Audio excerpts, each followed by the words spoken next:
Ada seorang laki-laki, kata beliau, yang difitnah melakukan sebuah tindak kejahatan. Bingung beliau kemana hendak mengadu, karena kalau menengok ciri-cirinya, dia akan divonis dengan hukuman paling tidak 4 hingga 6 tahun penjara. Dalam kondisi yang panik, tinggal 1 jam menjelang vonis akan diketukkan, teringat dia dengan ulama dia, syekh dia. Diteleponnya syekh, minta tolong syekh, minta bantu. Syekh ini rupanya sedang pengajian. Syekh beliau ni salah satu ulama yang kalau mengaji di kota Mekah itu yang datang ramai. Tolong saya syekh, kata beliau. Ada apa? Saya difitnah orang melakukan sebuah tindak kejahatan. Lalu engkau melakukan? Tidak syekh. Karena tak melakukan itu, setelah saya menelpon kepada syekh, bagaimana cara saya membuktikan kalau saya tak bersalah? Apa kata syekh itu? Apakah sekarang bersamamu ada ibumu atau ada ayahmu? Ada syekh. Bersamaku ada ibuku. Baik. Ada di situ rumah makan. Rumah makan itu bahasa Arabnya mat'am. Ada syekh pas di seberang pengadilan. Kalau begitu bawalah ibumu makan dulu. Sesampai di rumah makan itu apa kata dia? Wahai pelayan, hidangkan seluruh makanan terbaik kalian untuk makku. Maka kalang kabutlah orang-orang itu menghidangkan seluruh makanan terbaik untuk emaknya. Lalu beliau minta emaknya untuk makan. Mak, makanlah. Apa kata emaknya? Aku tak bisa makan. Apa kata anaknya? Bu, kalau ibu tak mau memakan makanan ini, maka masalahku takkan selesai. Maka dengan berat hati ibu tadi mengunyahlah 3 suap. Dia ambilnya, disuap dia. Apa perkataan dia? Ya Allah, lepaskanlah anakku. Ya Allah, angkatlah segala masalah anakku. Ya Allah, tunjukkanlah siapa yang benar, siapa yang salah. 3 kali suap, 3 kali doa. 1 jam kemudian selesai makan ibu dan bapa rahimakumullah, pihak pengadilan tak datang. 2 jam kemudian pihak pengadilan juga belum datang. Tiba-tiba 3 jam kemudian barulah pihak pengadilan datang. Tadi waktu menghantar wajahnya agak beringas, tapi ketika menjemput, mendatangi lagi, wajahnya sudah sumringah. Apa kata dia? Wahai anak muda, engkau dilepaskan dari segala jeratan hukum, karena orang yang memfitnahmu sudah kami tangkap.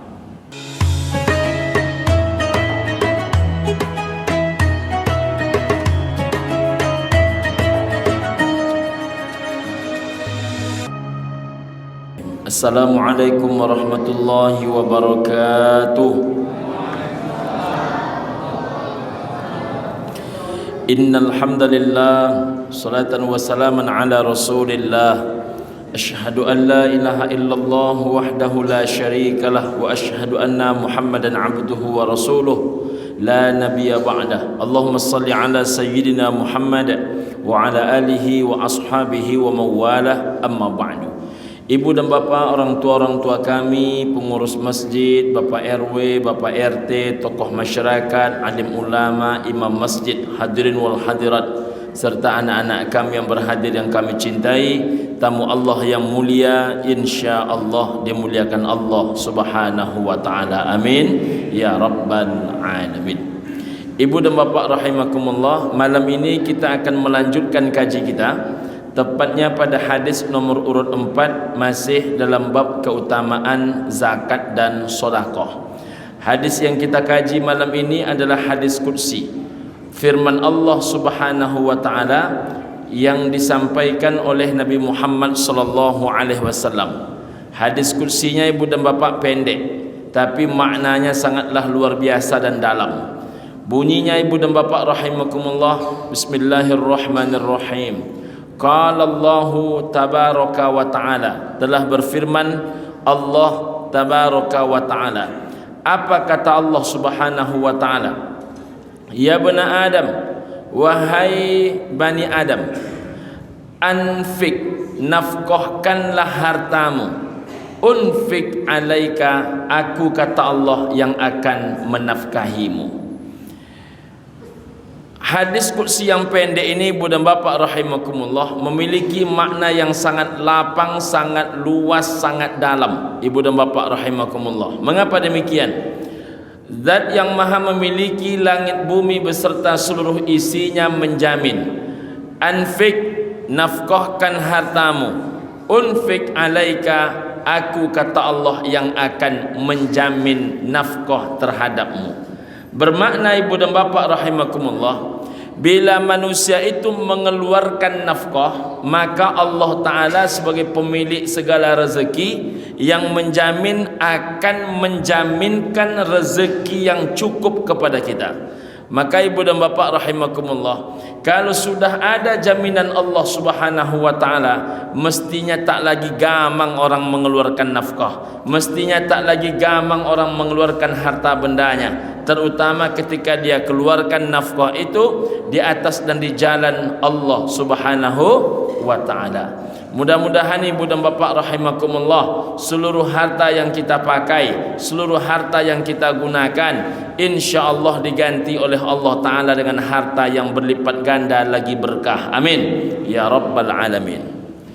Ibu dan Bapak yang berbahagia, banyak sekali cara kalau kita ingin membuktikan betapa dahsyatnya jaminan Allah kalau kita mau mengeluarkan nafkah. Di antaranya Ibu dan Bapak rahimakumullah, ketika kita menafkahi keluarga. Dulu sebelum menikah Ibu dan Bapak, seberapa banyak laki-laki yang tidak punya pekerjaan. Setelah menikah, ada beban di atas pundak dia bernama istri, alhamdulillah dapat pekerjaan. Artinya baru saja mulai nak menafkahi, rezeki istri sudah diletakkan oleh Allah Ta'ala terhadap suaminya. Ketika awal menikah Ibu dan Bapak rahimakumullah, susah payah mencari uang, susah payah mencari nafkah. Tapi lahir anak pertama, alhamdulillah tabali pulau Honda.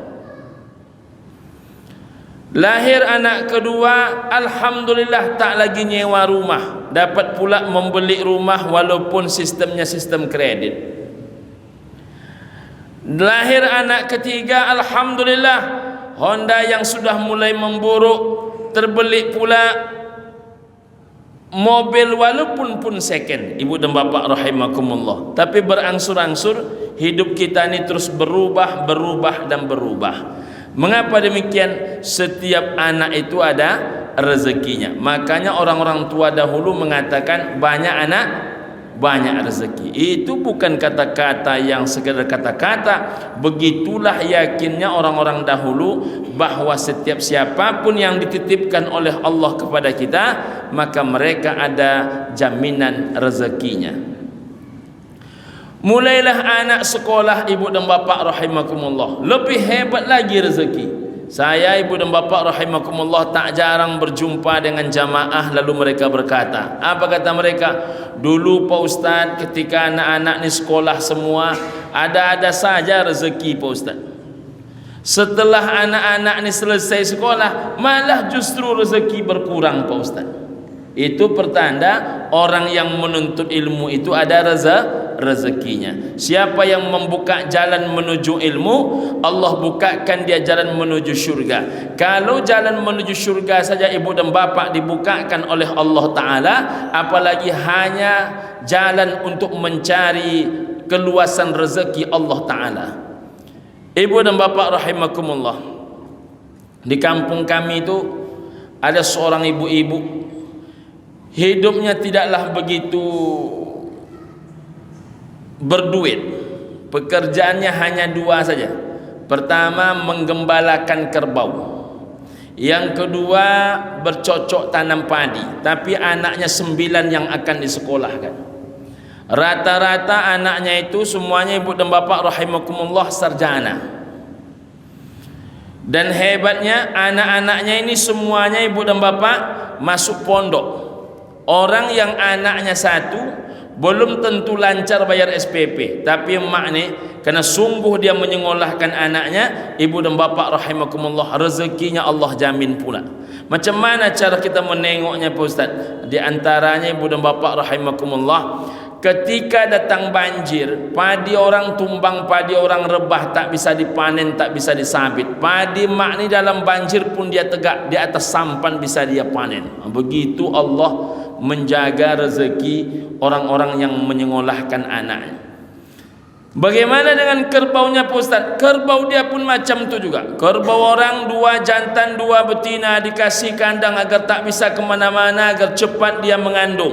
Rupanya tak mengandung kerbau tu, padahal sudah sepasang dia, 2 pasang bahkan, 2 jantannya 2 betinanya. Kerbau mak ni hanya ada bininya, tak ada lakinya, beranak aja kerjanya. Itulah rezeki ibu dan bapa rahimakumullah kalau kita menyekolahkan anak. Yang penting ibu dan bapa rahimakumullah, sekolahkan anak sungguh-sungguh. Saya pada bulan Maret kemarin, ibu dan bapa rahimakumullah, berangkat umroh. Di antara jamaah yang saya bimbing itu ada 3 orang pimpinan pondok pesantren. Satu di antaranya adalah Buya Haji Rushdinur, pimpinan pondok pesantren Darun Nahdah Tawalik Bangkinang. Apa cerita beliau ibu dan bapa rahimakumullah? Buya Edi Azhar, kata beliau manggil saya Buya, padahal saya ini anak murid langsung beliau. Saya belajar bahasa Arab dulu dengan beliau, ibu dan bapa rahimakumullah. Abang kandung beliau yang waktu itu menjadi kepala sekolah, tapi abang dah kandung beliau, Buya Haji Syahrizul Nur, berpulang ke rahmatullah, digantikan oleh Buya Haji Rushdinur. Ibu dan bapa rahimakumullah, apa kata beliau? Buya, saya menengok rata-rata orang yang berhasil anaknya itu adalah bapak-bapak yang memang bakureh mencari piti menafkahi anak. Walaupun hidupnya tak begitu kaya, tapi tak bercerdik-cerdik dia bayar SPP-nya tepat waktu, dia bayar segala kewajiban dia, tidak hanya pandai menuntut hak. Itu biasanya anak-anaknya lebih cenderung sukses, menjadi orang sukses, menjadi orang besar.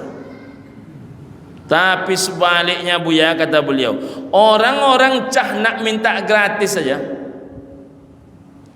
sibuk minta gratis, ada nak yang gratis, ada nak yang gratis, ada nak yang gratis, itu cenderung anaknya malah tak sukses Buya, kata beliau. Saya waktu itu ibu dan bapak nak ngurus beasiswa S3 saya, tak jadi saya urus.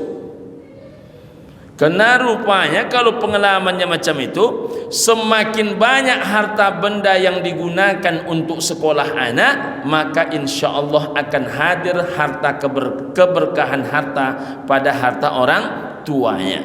Maka unfik alaika, nafkahkan hartamu, aku kata Allah yang akan menafkahimu. Itu kalau kita tengok dalam orang menyekolahkan anak. Yang kedua ibu dan bapa rahimakumullah, tengoklah dalam hal orang berzakat, orang bersodakoh. Mana pernah orang berzakat, orang bersodakoh itu hidupnya susah. Orang berzakat, orang bersodakoh itu rezekinya lapang, ibu dan bapa rahimakumullah. Saya ibu dan bapa yang berbahagia, belum lama ini lewat di pintu 25 Masjid An-Nabawi. Pintu 25 Masjid An-Nabawi itu setentang dengan lebih kurang pintu 389.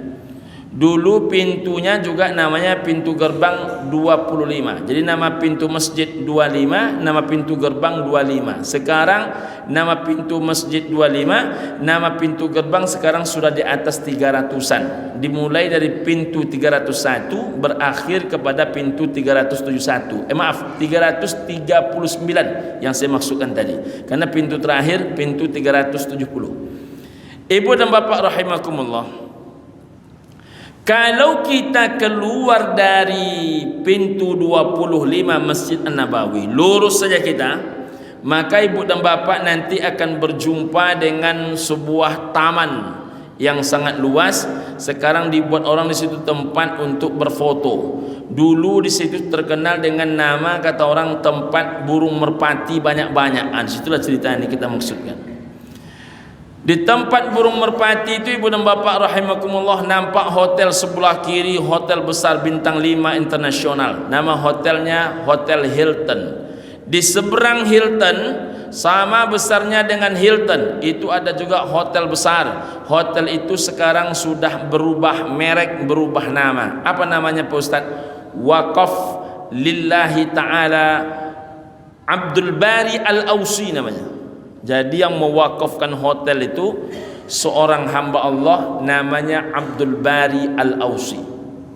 Bayangkan oleh ibu dan bapak, hotel besar bintang 5 internasional beliau wakafkan. Berapa itu penghasilannya Pak Ustaz? Jangankan Hotel Hilton itu lagi. Hotel Hilton itu ring 1. Di belakang Hotel Hilton itu sejajaran Grand Al-Massa, sejajaran Dallah Al-Taibah, itu ring 2. Di belakang ring 2 ada ring 3, ada Artal Al-Munawwarah. Sebelah kiri pojok ada namanya ibu dan bapak rahimakumullah Hotel Tabah Tower. Yang paling pojok sebelah kanan ada hotel bintang 4 agak kecil. Nama hotelnya adalah Waqaf Lillahi Ta'ala Sayyidina Utsman bin Affan radhiyallahu anhu. Itu di ring 3. Berapa jumlah penghasilan hotel sekaliber Hotel Utsman itu Pak Ustaz? Walaupun tempatnya paling pojok, walaupun dia berada di ring 3, walaupun hotel ini tidak terlalu besar, itu tahun 2016 zakatnya saja ibu dan bapak 160 miliar. Sekarang zakatnya 200 miliar lebih. Bapak ibu bisa bayangkan kalau hotel 5 bintang internasional itu paling tidak pendapatan zakatnya saja 4 kali lipat daripada Hotel Utsman bin Affan. Kalau seandainya Hotel Utsman bin Affan 200 miliar, maka berarti zakat mereka 800 miliar. Ini bukan hanya zakatnya diwakafkan, induk-induknya pun diwakafkan. Masya Allah, berapa triliun mereka itu berzakat, mereka berwakaf. Macam itulah beraninya mereka ibu dan bapak rahimakumullah dalam hal memberikan zakat, sodakoh, wakaf, infak di jalan Allah Subhanahu wa ta'ala. Ibu dan bapak yang berbahagia, datanglah ke hotel saya di lantai 5 ibu dan bapak, 2 orang mahasiswa. Dia pun bercerita, Abi, kata dia, kami kemarin hampir disuruh bayar SPP. Memangnya kalau bayar SPP sanggup anak-anak Indonesia? Itulah persoalannya Abi. Kalau kami disuruh bayar SPP tak sanggup. Maka anak-anak Indonesia, Malaysia, Singapura, Brunei, sebahagian anak-anak dari Afrika memohon kepada pihak kampus janganlah bayar SPP. Kalaupun nak bayar, cukuplah yang bayar tu Uni Emirat Arab, Qatar dan negara-negara kaya lainnya. Nah, jadi membayar? Tak jadi Pak Ustadz, kata dia. Jadi siapa yang membayar? Yang membayar sudah ada donaturnya. Berapa SPP itu 1 semester? Rupanya SPP itu 1 semester ibu dan bapak 44 juta rupiah. Saya kebetulan di S3 itu ibu dan bapak, kami diwajibkan membayar 6.800.000. Tak sedikit kawan-kawan ibu dan bapak rahimakumullah harus mengumpul-ngumpul duit untuk membayar SPP itu. Maka baru bisa terbayar. Walaupun ada sebahagian yang rezekinya baik, alhamdulillah. Tapi tak sedikit harus dikumpul dari beberapa waktu barulah terkumpul 6,8. Ini SPP mereka 44 juta rupiah. Jadi kalau kalian tak bayar, siapa yang bayar SPP-nya? Yang bayar SPP-nya sudah ada donatur. Siapa donaturnya? Donaturnya sangatlah banyak. Di antara donatur yang banyak itu bernama Utsman bin Affan radhiyallahu anhu. Masya Allah. Orangnya telah wafat hampir 1500 tahun yang lalu, tapi ibu dan bapak rahimakumullah, harta bendanya masih juga menolong SPP orang-orang tak mampu. Ada orang yang hidup hari ini, jangankan SPP orang tak mampu, SPP keponakan dia pun tak pernah dia pedulikan. SPP anak keponakan dia sendiri pun tak pernah dia bantukan. SPP anak keponakan dia yang yatim, yang piatu, payah hidupnya, belum tentu dia mempedulikan. Jadi hari ini Ibu dan Bapak rahimakumullah, banyak orang tak peduli kepada anak dan keponakan.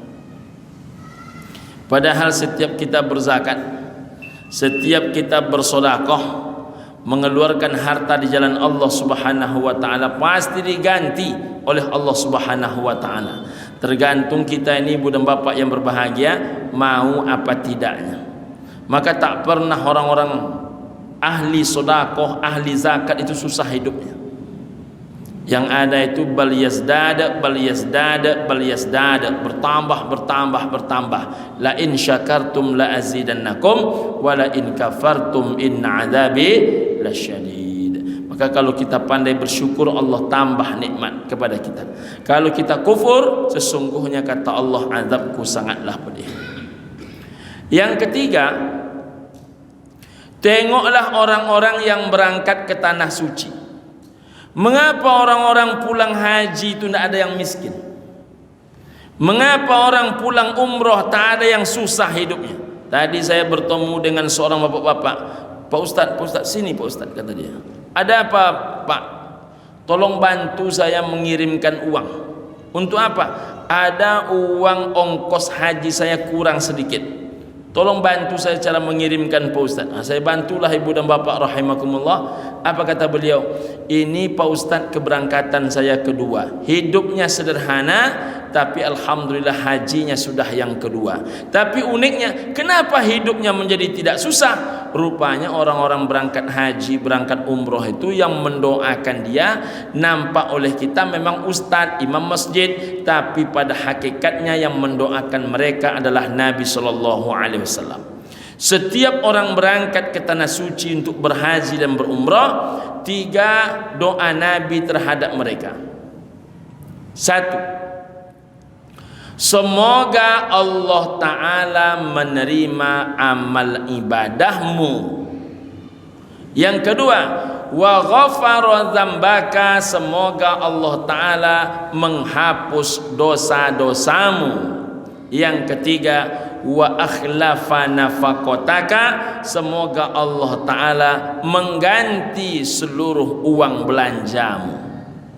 Jadi Ibu dan Bapak rahimakumullah, orang yang berangkat haji, orang berangkat umroh itu pertama diterima amalnya.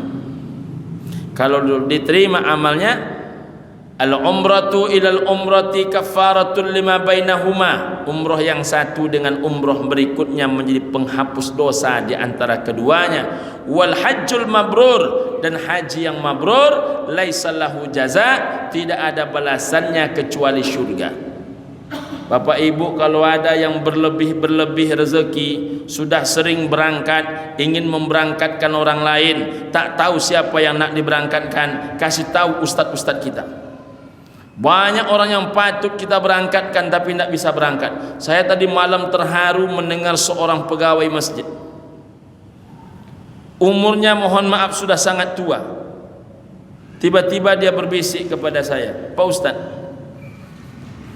mana tahu nanti ada orang yang mau mencari orang untuk diberangkatkan umroh, sedangkan dia tak tahu siapa yang patut.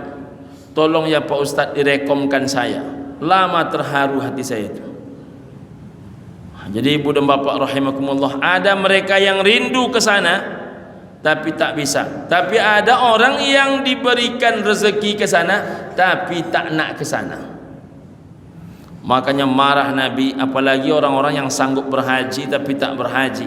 Siapa kata Nabi yang disehatkan badannya? Yang kedua, siapa kata Nabi yang diberikan dia modal untuk ke tanah suci? Yang ketiga, kata Nabi sallallahu alaihi wasallam, siapa yang diberikan dia kenderaan yang bisa menerbangkan dia ke tanah suci, falam yafid, tidak dia tunaikan. Dalam hadis yang lain, falam yahujja, tidak dia berhaji. Disuruh oleh Nabi dia memilih ayyamut, kalau dia mati Yahudiyan atau Nasraniyan, matinya Yahudi, matinya Nasrani. Pada hadis yang lain, la mahrumun, Allah Ta'ala akan haramkan tubuhnya masuk ke tanah suci.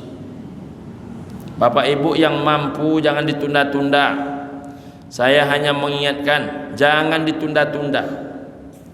Jangan pula beralasan sekarang antrinya panjang Pak Ustaz, entah sampai entah tidak umur kita. Umur bukan urusan bapak, mendaftar baru urusan bapak. Pergi ke Kemenak untuk mendaftar haji ataupun ke umroh untuk travel, pergi ke travel itu urusan bapak. Urusan berangkat tak berangkat itu bukan urusan kita, urusan Allah. Jangan kita ini mengkaji kerjaan Allah, kaji aja kerjaan kita. Yo kok panjang umur awak, jangankan kok panjang umur, kok masih duit pun awak hari pun tak ada, tak tidak leh. Tapi paling tidak ibu dan bapak rahimakumullah, Allah Ta'ala mencatat, malaikatnya mencatat kita ini sungguh-sungguh ketika hendak melaksanakan perintah Allah Subhanahu wa Ta'ala. Jangan tunda-tunda. Kami tak sanggup berhaji Pak Ustaz, sanggupnya berumroh, itu pun anak-anak Pak Ustaz mengasih duit sikit-sikit, itulah yang ditabung-tabung sikit-sikit, akhirnya bisa berangkat umroh. Berangkat umroh, paling tidak ibu dan bapak rahimakumullah, pastikan kaki kita itu di tanah suci, pernah terinjakkan, dan sempat kita berkata labbaik Allahumma labbaik, labbaik la syarika laka labbaik, innal hamda wan ni'mata laka wal mulk la syarika lak. Minta sama Allah. Bagi Allah taklah payah. Maka buktinya orang pulang haji, pulang umroh itu hidupnya malah justru lebih baik. Ada orang di Panam yang bisa memberangkatkan orang umroh sampai 30 orang tiap tahun. Tapi hidupnya tak susah-susah, selalu kaya, selalu berhasil. Jadi ibu dan bapak rahimakumullah, orang yang hobi ke tanah suci itu pertama diterima amalnya, yang kedua wa ghafara dzambaka, dihapus segala dosa-dosanya. Tidak hanya dihapus dosa-dosanya ibu dan bapak rahimakumullah, termasuk yang ketiga wa akhlafa nafaqataka, semoga Allah kata Nabi mengganti seluruh harta benda yang engkau pakai. Jadi harta benda yang kita pakai ke tanah suci ini diganti oleh Allah Ta'ala. Maka orang yang paham ibu dan bapak rahimakumullah, minta diskon pun tidak dia. Tapi kalau orang tak paham, diskon inilah. Pak Ustaz kata dia, ada enggak program umroh yang promo? Kalau bisa Pak Ustaz, hotelnya dake, makannya lama, hotelnya rancak, pesawatnya Saudi, kau dapat 5 balik hari. Itulah yang tak dapat awak buat. Cara membuatnya payah. Bukan payah, nak bisa dibuat. Saya ini kan direkam nih ibu dan bapak. Membuat harga murah itu tak payah, tapi mesti ada yang dikurang-kurang. Mesti ada yang dikurang-kurang. Mana contohnya Pak Ustaz? Mestinya 1 bus 2 petugas buat 1 petugas. Nah, itu dah kurang harganya tuh. Sudah hemat paling tidak 25 sampai 27 juta baru petugas. Lebih hemat lagi, petugasnya jangan dari sini, petugasnya dari sana. Kalau petugas dari sini, 1 orang paling tidak modalnya 25 juta. Kalau mereka sudah berangkat, ada uang jalan lagi 5 juta, maka berarti termodal kita 30 juta. Cukup pelayannya orang sana saja. Kalau orang sana selama menjalankan ibadah umroh, biayanya cuma 8 juta. Kurang lagi petugas dihilangkan. Maka di sana hanya pelayan saja. Mau murah lagi bisa, hotelnya diganti. Mesti bintang 5 buat bintang 3, dah hemat pula sekian puluh juta. Mesti dekat menjadi jauh, hemat pula sekian juta. Apalagi caranya Pak Ustaz? Ganti pesawatnya. Mestinya Saudi ganti Lion, lebih hemat. Kita bukan menghina Lion ini Ibu dan Bapak rahimakumullah, tidak. Cari pesawat yang lebih murah. Jadi tak boleh murah-murah, boleh. Yang tak boleh itu adalah sengaja mencari-cari murah tapi fasilitas nak terbaik. Itu yang tak boleh. Jadi Ibu dan Bapak rahimakumullah, yang namanya kita membeli jus saja itu berbeda rasanya jus 5.000 dengan jus 20.000. Kalau jus itu 5.000, air rasa jus. Tapi kalau jus itu 20.000, jus dikasih air sikit, es pun tak dikasih. Begitulah tingkat kemurniannya. Tapi jamaah mintanya pesawat kok bisa Saudi Pak Ustaz, hotel dakek kok dapat yo bintang 5, petugas rancak pula. Itu cara mambunya macam mana tu? Jadi Ibu dan Bapak rahimakumullah, boleh kita cari yang murah-murah Pak Ustaz. Kalau sanggup kita cuman itu, ambillah yang murah. Yang penting sampai. Kalau dapatnya murah, kalau agak berjarak sedikit, jadikan setiap tetesan keringat itu sebagai pemadam api neraka. Amin ya rabbal alamin. Tapi kalau rezeki banyak, janganlah berhitung di jalan Allah ni. Sawit luas, ruko banyak, janganlah berhitung-hitung. Kenapa demikian? Seluruh harta yang dipakai di jalan Allah itu akan diganti. Yang keempat, cobalah tengok orang-orang yang menafkahi kedua orang tua. Orang yang menafkahi orang tua itu tidak ada urat susah. Ibu dan Bapak, saya nak bercerita sedikit tentang ini. Betapa hebatnya kalau seorang anak itu sudah menafkahi kedua orang tuanya. Pertama, Ibu dan Bapak rahimakumullah, anak yang suka memberi kepada orang tuanya, belum belum keluar makanan yang dia berikan kepada emaknya, maka masalah hidupnya sudah Allah selesaikan. Macam mana cepat itu? Mana buktinya Pak Ustaz? Ustaz Khalid Basalamah menceritakan dalam tausiah beliau, ada seorang laki-laki, kata beliau, yang difitnah melakukan sebuah tindak kejahatan. Bingung beliau kemana hendak mengadu, karena kalau menengok ciri-cirinya, dia akan divonis dengan hukuman paling tidak 4 hingga 6 tahun penjara. Dalam kondisi yang panik, tinggal 1 jam menjelang vonis akan diketukkan, teringat dia dengan ulama dia, syekh dia. Diteleponnya syekh, minta tolong syekh, minta bantu. Syekh ini rupanya sedang pengajian. Syekh beliau ini salah satu ulama yang kalau mengaji di kota Mekah itu yang datang ramai. Tolong saya syekh, kata beliau. Ada apa? Saya difitnah orang melakukan sebuah tindak kejahatan. Lalu engkau melakukan? Tidak syekh. Karena tak melakukan itu, setelah saya menelpon kepada syekh, bagaimana cara saya membuktikan kalau saya tak bersalah? Apa kata syekh itu? Apakah sekarang bersamamu ada ibumu atau ada ayahmu? Ada syekh. Bersamaku ada ibuku. Baik. Ada di situ rumah makan. Rumah makan itu bahasa Arabnya mat'am. Ada syekh pas di seberang pengadilan.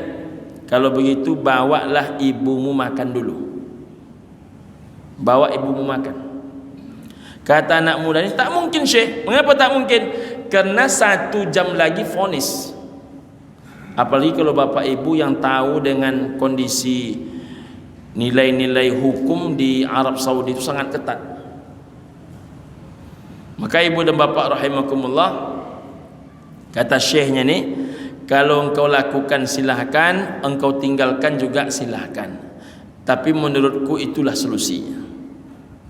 Karena tak tahu lagi jalan keluarnya, ibu dan bapa menghadaplah beliau kepada ketua pengadilan. Disampaikannya lah kepada ketua pengadilan, tuan, izin membawa emak saya ini makan. Rupanya terenyuh hati ketua pengadilannya. Diizinkanlah dia menyeberang jalan untuk membawa emaknya makan siang. Sesampai di rumah makan itu apa kata dia? Wahai pelayan, hidangkan seluruh makanan terbaik kalian untuk emakku. Maka kalang kabutlah orang-orang itu menghidangkan seluruh makanan terbaik untuk emaknya. Lalu beliau minta emaknya untuk makan. Mak, makanlah. Apa kata emaknya? Aku tak bisa makan. Karena rupanya orang tua ni, kalau anaknya susah, itu orang tua tak bisa makan. Tapi kalau orang tua susah, anaknya tetap bisa makan, tetap selera makan. Saya selalu di kampus-kampus ibu dan bapak atau persatuan anak-anak remaja saya sampaikan, jangan kalian menceritakan susah kalian kepada ayah mak kalian. Termasuk kepada anak-anak muda baru menikah saya sampaikan, jangan kalian bercerita susah kepada mereka. Kalau mak kalian tu mendengar kalian susah, jangankan sebaya kalian, sebaya ayah kalian pun kalau menyebut susah terfikir oleh dia. Saya datang ceramah ibu dan bapak ke salah satu rumah. Ibu ni orang hebat. Apa bukti hebatnya? Sampai usia tua masih dihargai orang menjadi ketua-ketua lembaga, ketua-ketua persatuan. Ibu dan bapak rahimakumullah. Jadi ibu dan bapak yang berbahagia, ketika saya datang ceramah, bertanyalah ibu tu, Pak Ustaz, saya ini sudah tenanglah rasanya hidup. Tak ada lagi yang saya pikirkan. Saya sudah tua, tapi alhamdulillah organisasi masih saya memimpinnya. Orang ni bilang kalau masih ada bunda-bunda yang mimpin. Beban pikiran saya kalaupun ada Pak Ustaz hanya satu Pak Ustaz. Apa itu? Ini orang-orang ni Ustaz kata dia.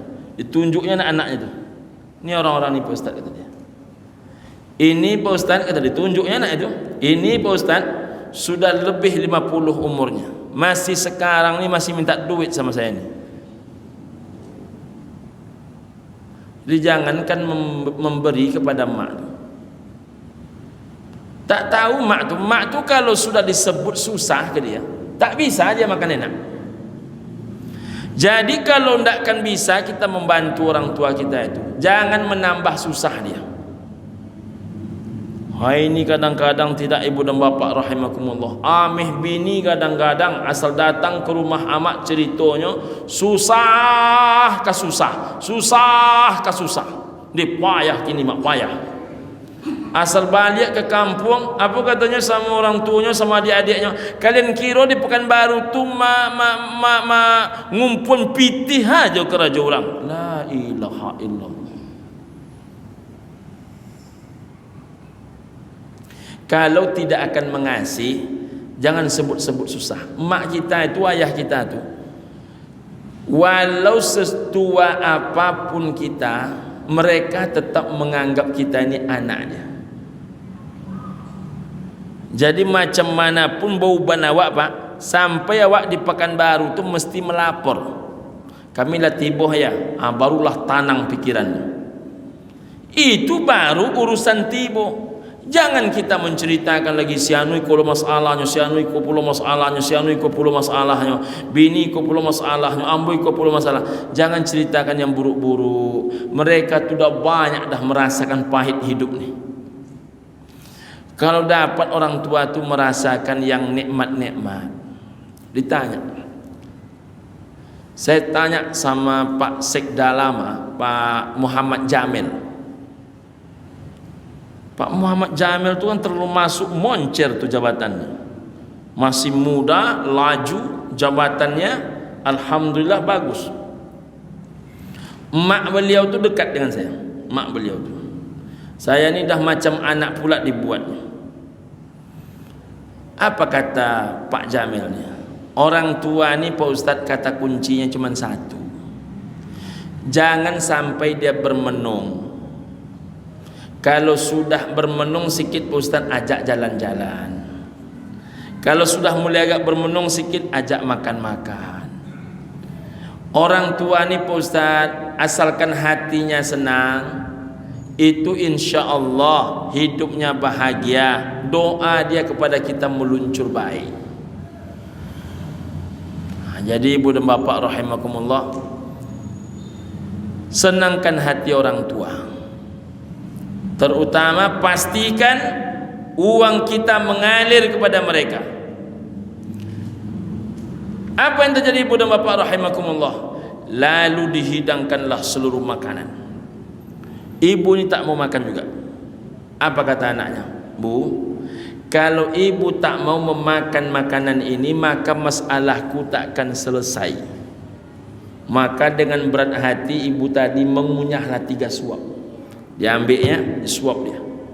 Apa perkataan dia? Ya Allah, lepaskanlah anakku.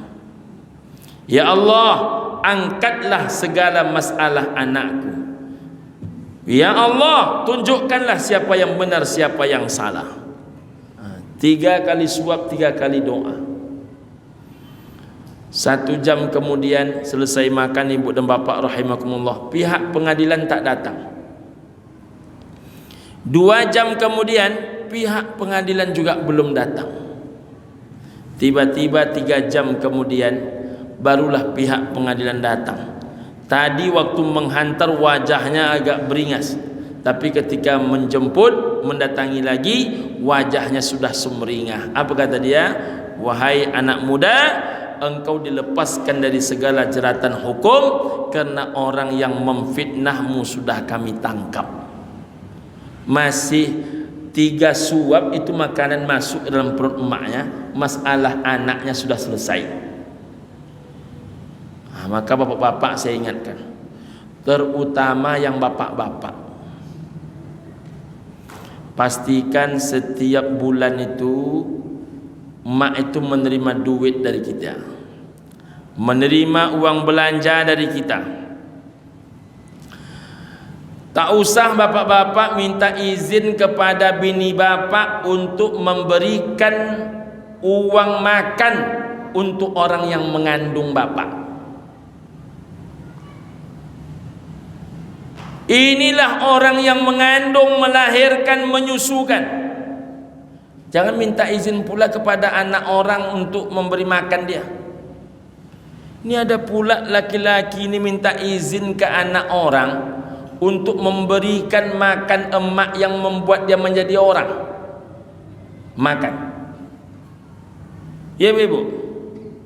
Oh ibu.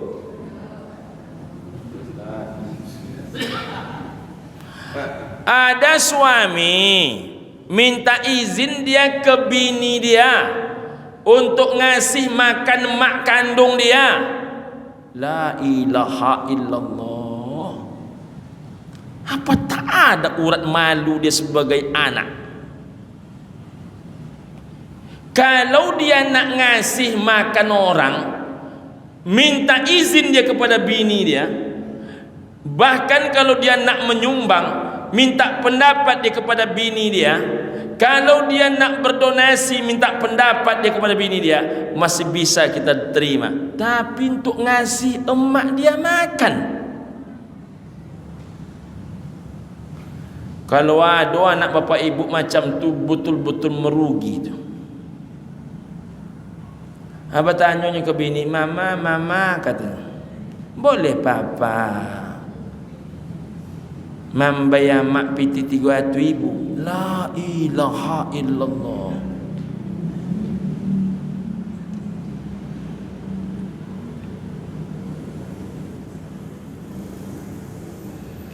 Orang tua itu, ibu dan bapak, marwah di atas marwah.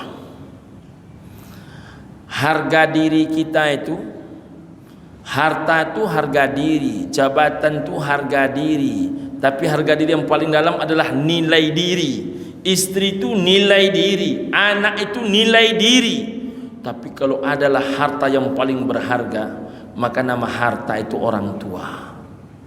Tak ada orang yang berhak sedikit pun menghalangi rezeki mak kita. Makanya sampaikan kepada bini, wahai adinda, abang ni kalau bolehlah abang kepala menjadi kaki, kaki menjadi kepala.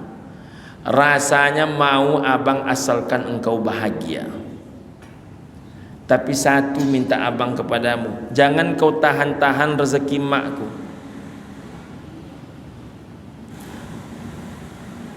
Ini ada pula istri yang menahan-nahan rezeki mertua. Tapi kalau level istrinya sudah di level Baitus Salam, sudah berada dia dalam rumah keselamatan, itu tidak mungkin dia macam itu.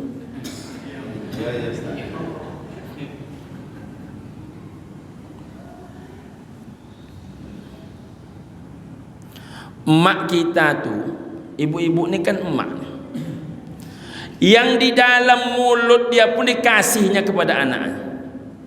Masih ingat bapak-bapak tuh? Kalau orang sekarang kan jarang ngasih dalam mulutnya ke anak dia kan, karena hidup kita makin lebih baik. Dulu dan masuk ke dalam mulut mak kita tuh tinggal menelan dia. Ada minta juga oleh kita waktu itu, mak, mintalah mak. Waang kola pulo yoy. Dalam mulut tu dikeluarkan. Ambil. Dikeluarkan juga. Sekarang anak tu bertanya ke anak orang, boleh mak? La ilaha illallah. Ada tak orang macam tu? Kalau sudah level Baitus Salam tak ada. Namanya sudah Baitus Salam, sudah berada di dalam rumah keselamatan. Jadi ibu dan bapak rahimakumullah, jangan pelit-pelit kepada orang tua. Orang tua itu tak pernah berhitung kepada kita. Tak pernah berhitung orang tua itu. Kadang tak tahu dia apa lagi nak dikasih. Namun tu anak ni dia memberi juga. Maka tak sedikit orang rela maling demi untuk anak dia. Tak sedikit orang rela korupsi demi anak dia, membunuh orang dia untuk anak dia. Salah kerja dia. Tapi begitulah perjuangan orang tua kadang untuk anak. Yang anak kau minta izin ke bini membayar maknya makan nasi bungkui sabungkui. La ilaha illallah. Saya kalau sudah menceritakan ini agak naik spanding saja dia. Saya sampaikan kepada anak-anak muda, maaf nih saya bilang, kalian sebut ria lah, terserah kalian lah. Alhamdulillah kita bangunkan rumah emak, kita hajikan emak, kita umrohkan emak, kita umrohkan ayah. Alhamdulillah hari ini kita bangunkan masjid untuk emak. Apa yang terjadi? Setelah emak tiada tu tak ada rasanya pemberian kita. Kecil. Dulu ada yang memarahi kita. Orang yang paling tulus marahnya itu pak emak dan ayah kita. Kini tak ada. Orang kalau marah dengan kita paling-paling disobeknya spanduk kita.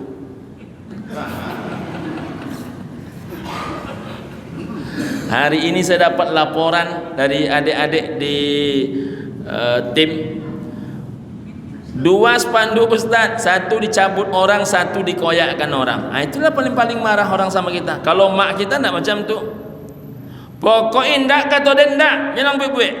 Itulah kata-kata raja di raja, ratu di ratu, tak bisa dibantah. Nah, orang yang bisa macam tu cuma mak kita. Emak itulah yang bisa memaksa kita melakukan sesuatu walaupun berbeda pandangan dengan kita, tapi kita patuh. Itulah emak. Kok bisa macam itu Ustaz? Karena dari perutnya kita dikandung. Dari perutnya kita dilahirkan, dari rahimnya kita dilahirkan, dengan badannya kita disusukan. Tak berani kita melawan. Makanya ingin kita kalau bini kita makan, mak kita makan. Kalau bini mendapat, mak mendapat. Kau ndak bini rantainya, kalungnya, golangnya ndak sakit manyira. Namun nama kau kucui mukonya tu. Jangan sampai mak kita tu menahan rasa menengok istri kita berlebih-lebih. Itulah ibu dan bapa. Mudah-mudahan kaji ini manfaat. Amin ya rabbal alamin. Terima kasih atas segala perhatian. Mohon dimaafkan atas segala kekurangan. Billahi taufiq wal hidayah. Subhanakallahumma rabbana bihamdika asyhadu an la ilaha illa anta wa astaghfiruka wa atubu ilaik. Assalamualaikum warahmatullahi wabarakatuh.